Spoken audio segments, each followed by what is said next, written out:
ወይዘሮ ባዩሽም ያልጠበቀችውና ያላሰበችው ነገር ስለሆነ በጣም ተገርማ ወይዘሮ ሜላት ላይ ስታደርግ የነበረው ነገር በጣም ጸጽቷት ወይዘሮ ሜላትን ይቅርታ ጠየቀቻት።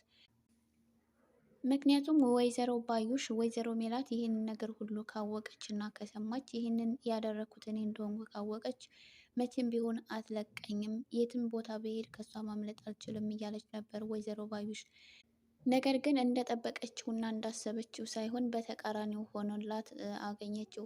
ወይዘሮ ሜላት እንግዲህ ወይዘሮ ባዩሽ እስር ቤት እንድትታሰር እና ልትከሳት ባለመፈለጓ ወይዘሮ ባዩሽ በጣም ደስ ብሏታል።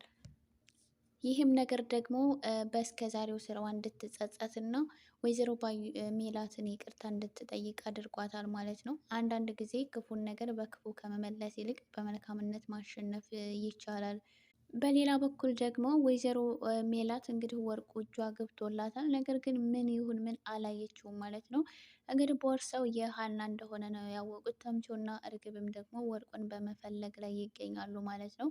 እንግዲህ በዚህም አጋጣሚ እርግብና ተምቾ ሆነው ወደ እነ ሀና ቤት ሲሄዱ ሀና ደግሞ ከትምህርት ቤት ስትመለስ መንገድ ላይ ይገናኛሉ። ሀና እንግዲህ እርግብን እና ተምቾን ስታያቸው በጣም ደንግጣ ነበረ። እንግዲህ እርግብ ደግሞ ሀናን አላየቻትም። ባላሰበችው ሰዓት ስለሆነ ከሀና ጋር የተገጣጠሙት ምንም ማድረግ አልቻለችም። መሸሽም ሆነ ምንም ነገር ማድረግ ስላልቻለች ቆማ ሀናን ፊት ለፊት አየቻት ማለት ነው። እንግዲህ ተምቾና ሀና ደግሞ ስለሚተዋወቁ ሀና እንግዲህ በምንም አይነት ቋንቋ በግልጽ ካልተነገረች በስተቀር ምንም የሚገባት ልጅ አይደለችም። እንግዲህ ተምቾ ደግሞ አንተ እዚህ ምን ትሰራለህ? እሷ ደግሞ ከአንተ ጋር ምን ታደርጋለች ስትለው እንዴት ትተዋወቃላችሁ እንዴ? በማለት እርግብ ትደነግጣለች ማለት ነው። ማለት ትተዋወቃላችሁ? አንቺ የት ነው የምታውቂው? በማለት ደግሞ ምን ትሰሪያለሽ እዚህ? በማለት እርግብን በጥያቄ ሀና ታስፈጥጣታለች ማለት ነው። ተምቾም እንግዲህ ቆይ ሀናን የት ነው የምታውቃት ብላ እርግብ ስትጠይቀው አረን ያላውቃትም አንቺ ስትይ ነው የማውቃት እንጂ አላውቃትም በማለት እንዴት ነው የማታውቃት? እሷ እኮ አውቃሃለች። ሀና ደግሞ እንዴት ምን እያልክ ነው ተምቾ? እያለች ተምቾን በጥያቄ አስፈጠጠችው ማለት ነው። እንግዲህ ተምቾ እርግብን በጣም ይቅርታ ሁሉንም ነገር አስረዳሻለሁ በማለት ይቅርታ ጠይቆ ሁሉንም ነገር እንደሚያስረዳት ሲነግራት እርግብ ግን ምንድን ነው የምታስረዳኝ በማለት አመናጭቃ ጥለው ትሄዳለች ማለት ነው። ግን ቦርሳዬን ደግሞ አሁኑኑ ከየትም ብለህ አምጥተህ እንድትሰጠኝ እፈልጋለሁ። ከዚህ በኋላ ግን አጠገቤ ላይ አልፈልግም በማለት ጥለው ትሄዳለች ማለት ነው። ተምቾም አረ ቆይ እርግብ ላስረዳሽ እያለ ይከተላታል ማለት ነው። ሀናም ደግሞ ቆይ እነዚህ ልጆች ምን እየሆኑ ነው? ደግሞ ከእሷ ጋር ምን ያደርጋል? ቦርሳው የእርግብ ነው ማለት ነው በማለት ምናልባትም ደግሞ ወርቁ እዛ ቦርሳ ውስጥ እንደሚኖር ሀና ጠረጠረች በዚህ ሰዓት ማለት ነው። ከዛ ቤት ቶሎ ብላ ሄዳ ቦርሳውን ማየት እንዳለባት ተረዳች። ከዛ ቤት እየሮጠች ሄዳ ቦርሳውን ስትፈልገው ቦርሳው ቤት ውስጥ የለም ማለት ነው። አባቷም ደግሞ በአጋጣሚ ቤት ውስጥ ስላልነበሩ ማንን ትጠይቀው ግራ ገብቷት አባዬ እስከሚመጣ ድረስ እዚህ ቁጭ ብዬ ጠብቀዋለሁኝ፣ ከዛ ምናልባት እሱ ደብቆት ከሆነ ጠይቀዋለሁ በማለት አባቷን እየጠበቀች ቁጭ ትላለች ማለት ነው። እንግዲህ ሀና አባቷን ቁጭ ብላ በምትጠብቅበት ሰዓት በጣም ብዙ ነገር ታስባለች። ተምቾና እርግብ እንዴት ሊተዋወቁ ቻሉ? ቀረቤታቸው ውስጥ ደግሞ በዚህ ልክ እንዴት ሊሆን ቻለ? ተምቾ ያፈቀረው እርግብን ነው ማለት ነው እያለች ራሷን በጥያቄ እያጨናነቀች ብዙ ነገሮችን እያሰበች ተቀምጣለች ማለት ነው። ከዛ ከቆይታ በኋላ አባቷ ይመጣሉ ማለት ነው። ከዛ አባዬ የቦርሳ አይተሃል እንዴ ብላ ስትጠይቀው ምናልባት እኮ እረስተሹ ሄደሽ እና ሊያስፈልግሽ ይችላል ብዬ እቤት እኮ ስጄ ለእናትሽ ሰጥቻታለሁ ብለው አቶ ኖላዊ ነገሯት። ምን ብላ ሀና ከዛ በቃ አሁን መሄድ አለብኝ ብላ ሀንዬ ምንም ነገር ሳትናገር ከቤት ወጥታ ወደ እነ ወይዘሮ ሜላት ቤት ታመራለች ማለት ነው። እንግዲህ ወደ እነ ወይዘሮ ሜላት ቤት እየሄደች እና እነ ወይዘሮ ሜላት ቤት ሄዳ ቦርሳው አባዬ የሰጠሽስ ቦርሳ የት ነው በማለት በጣም እየተጣደፈች እና እየተቻኮለች ወይዘሮ ሜላትን ትጠይቃታለች ማለት ነው። እንዲህ ሀንዬ ምን ሆነሽ ነው? ሰላም አይደለሽም እንዴ? በማለት ቦርሳውን የት እንዳስቀመጠችው ትጠቁማታለች።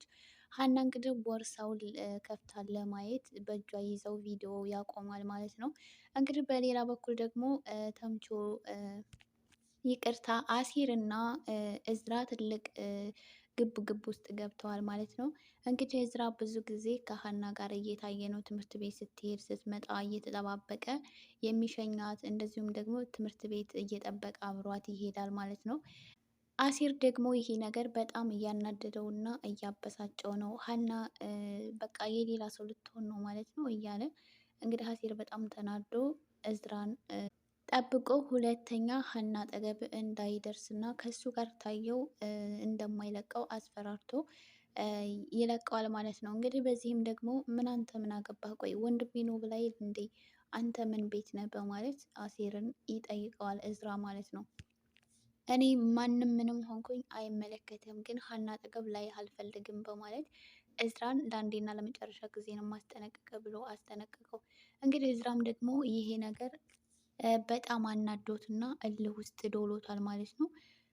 ከሀና ሊርቅ እንደማይችል እና ሀና ለሱ ጥሩ ጓደኛው እንደሆነች ለአሴር ይነግረዋል። ብዙዎቻችሁ ሀና የአሴር ነው መሆን ያለባት፣ ድምጻችን ይሰማ እያላችሁ ነበረ። እንግዲህ ሀና የእዝራ ወይስ የአሴር እንደምትሆን እንግዲህ ወደፊት የምናየው ነገር ይሆናል።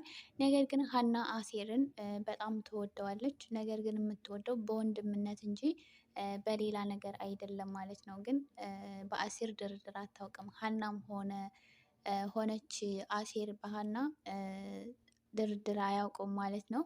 ግን እንግዲህ ሀና የምታውቀው በወንድምነት ነው እንጂ በሌላ ነገር እንደሚፈልጋት አታውቅም ማለት ነው። በትላንትናው ክፍል ላይ በጣም እንደሚያስባት እና ከሰው ውጪ ሌላ ነገር እንደማያስብ እየነገራት ነበር። እንግዲህ ሀና አንዳንድ ጊዜ ነገሮችን በቀልድ ነው የምታልፋቸው ማለት ነው። አሴር ግን እውነቱን እየነገራት እና ሀና የምትረዳ አይነት ሰው ብትሆን ቆይ ለምንድን ነው በዚህ ልክ የሚያስብልኝ በማለት ምናልባት አፍቅሮኝ ሊሆን ይችላል በማለት የሆነ ነገር ልትረዳ እና ልታውቅ ይገባ ነበር። ሀና ግን ምንም የሚገባት አይነት ልጅ ስላልሆነች በቀልድ መልክ ነው ያለፈችው ማለት ነው። ከዛም አልፎ ደግሞ እዝራ ሲመጣ አሴርን ቸው ብላ ከእዝራ ጋር ተያይዛ ስትሄድ በዛን ሰዓት እንግዲህ አሴር በጣም ተናዶና ተበሳጭቶ ሉጋው እንዴ እያለ ሁላ ነበር ማለት ነው። እና በሌላ በኩል ደግሞ እንግዲህ ሀና ወርቁ ቦርሳ ውስጥ እንዳለ ስታየው ቦርሳው እንግዲህ የእርግብ እንደሆነ አውቃለች። እዛ ቦርሳ ውስጥ ደግሞ ወርቅም እንዳለ በደንብ እርግጠኛ ሆናለች ማለት ነው። ስለዚህ እንግዲህ አሁን ተምቾ እዚህ ነገር ላይ እጁ አለበት ብላ ከተምቾ ጋር ሊጣሉም ይችላሉ። ምናልባትም ደግሞ አሴር ቀድሞ ሁሉንም ነገር ከጠየቀችው ምናልባት ቀድሞ ሊያስረዳት ወይም ደግሞ አባቷም ሊነግሯት ይችላሉ። በቀጣይ ይዤላችሁ እመጣለሁ። ውድ የቻናሌ ቤተሰቦች አዲስ የሆናችሁ ላይክ እና ሰብስክራይብ በማድረግ ቤተሰብ ሁኑ። እስከ ቪዲዮ ፍጻሜ ድረስ የተከታተላችሁኝ ከልብ ከልብ አመሰግናለሁ። በቀጣይ ቪዲዮ እስከምንገናኝ መልካም ቆይታ